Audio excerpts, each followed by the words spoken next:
How is transfer factor different from other supplements in the market? Well, when I think about other supplements within the market, I usually think about vitamins and minerals and herbs, and transfer factor is not like that at all. I think of transfer factor as a highly sophisticated colloidal extract of bioactive peptides and proteins. And you don't see that in most dietary supplements. And the unique aspect of transfer factor is, unlike herbs or minerals or vitamins, transfer factor actually educates our bodies, it educates our immune cells to know when to go out and find a target that's going to have some sort of negative health consequence. And that's unlike any other ingredient that's out there on the market. How safe is transfer factor as a supplement for kids and elderly people? Transfer factor is a natural product, right? I mean, it comes from cows, it comes from chickens, and so its very nature is that it's really, really safe as an ingredient into a dietary supplement. However, what 4Life has done is we've done a number of studies to demonstrate its safety, and these are called toxicology studies. And these are studies to support regulatory filings around the various parts of the world. And in one of the last studies that we did, a tox study, what we actually couldn't find a level of transfer factor. So we were giving higher and higher levels of transfer factor. We couldn't find a level of transfer factor that would elicit a toxicological response that would give any sense that transfer factor is not safe. And so I think from those studies, from the fact that we've been selling transfer factor for 20 years now, we've had people taking over millions and millions of capsules of products of transfer factor, and we've never really had any serious adverse types of events. And so I think all through the history of consumption and all the tox studies we can say with a high degree of certainty that transfer factor is very safe, whether it's for a child, for an adult, or even for an elderly person. So now that we know that transfer factor is really safe for people to consume, how can transfer factor help us overcome the many health challenges we have today? Well, I think transfer factor really is an immune health ingredient, right? And so we know that the immune system touches so many areas of health in our bodies. And so if we have an optimal immune system, an immune system that's in balance, we know that generally we're going to be pretty healthy. And so I think as we start to take transfer factor more and more, and we see the benefits of an optimal immune system, that our overall health will be much better. Transfer factor is so good, but why have we heard so little about it compared to, say, vitamins, minerals, and herbs? Well, that's an interesting question, because I think people don't think of transfer factor when they think of colostrum or think of eggs, but we know that colostrum and eggs have wonderful benefits, right? I mean, when you think about colostrum, colostrum is given to calves to help support their immune system. It's also given to babies, to newborns, to help support their immune system. And for the longest time, people really didn't know what it was in colostrum or eggs that yielded that benefit. And it's only been in the last, let's say 30 years, that we've started to realize that these transfer factors that have been discovered a long time ago, almost 70 years ago, were actually contained in colostrum. And so a lot of the research that's been done in the last 3 years have identified these transfer factors as these small bioactive peptides that confer these immune benefits. And so in some ways, we knew that there was benefits in the sources of transfer factor. We just didn't know that they were transfer factors. And so the knowledge of transfer factors has only been in the last few decades, compared to things like vitamins, which were, their discovery goes back into the early 1900s. And then of course botanicals, they've been around for centuries, right? And if you think about traditional Chinese medicine or Ayurvedic ingredients, those things have been around for centuries, right? And so people recognize those very readily. But transfer factor, as it pertains to colostrum or eggs, has only been in the last few decades based on some of the research that's been going on. There are lots of studies about transfer factor extracted from blood, but there are also transfer factors extracted from the cow colostrum, which is what we have in the supplement. Are these two transfer factors the same?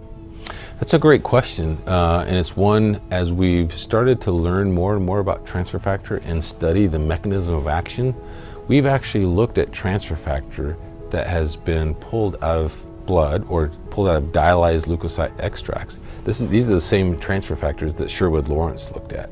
And we ran these in the same assays that we were running our transfer factor that's derived out of colostrum.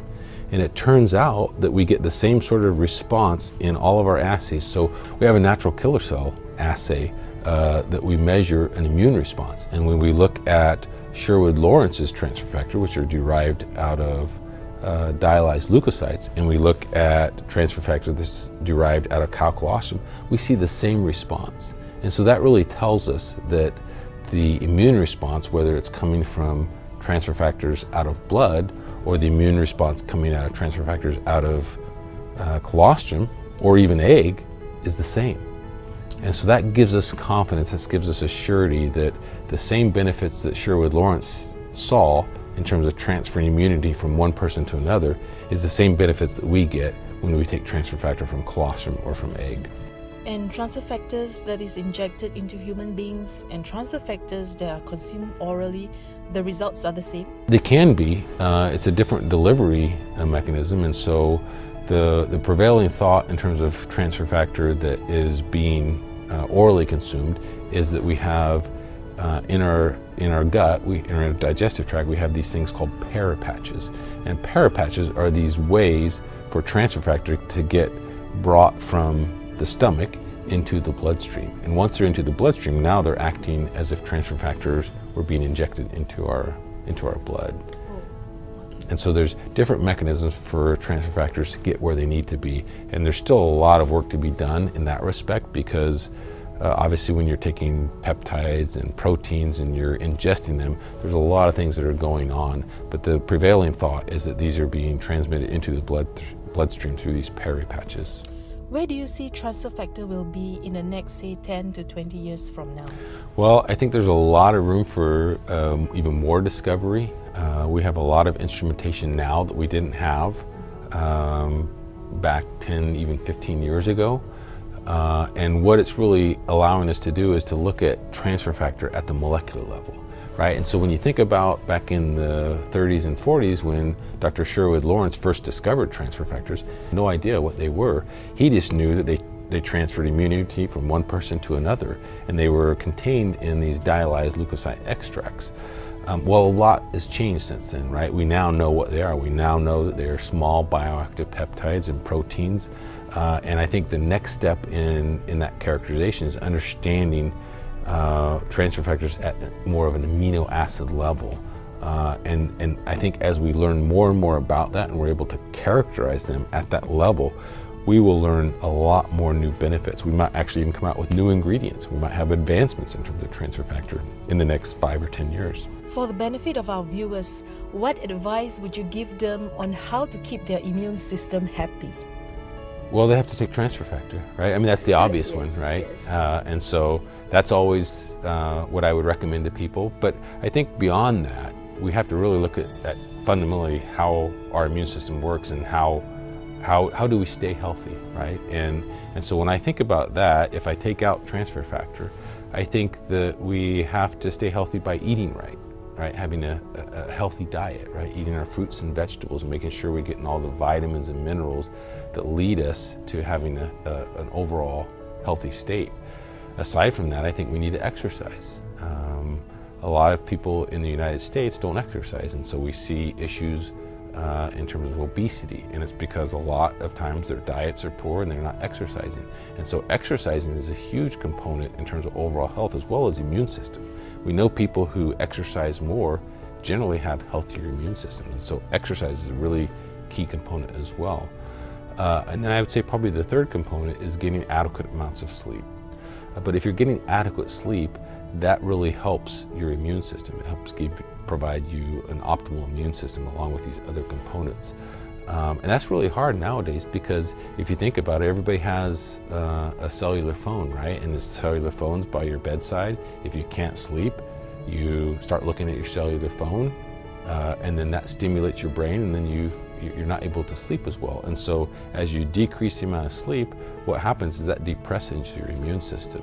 And so when you put all these things together, you are essentially creating a weakened immune system. And so my advice would be get adequate sleep, do adequate exercise, and typically for most people, adequate exercise is about 30 minutes a day, and then eat right. The normal recommendation for eating right in terms of fruits and vegetables is to get 5 servings a day. And so if you do those things and then you're supplementing it with transfer factor to support your immune system, to boost your immune system, then I think you'll have a very, very healthy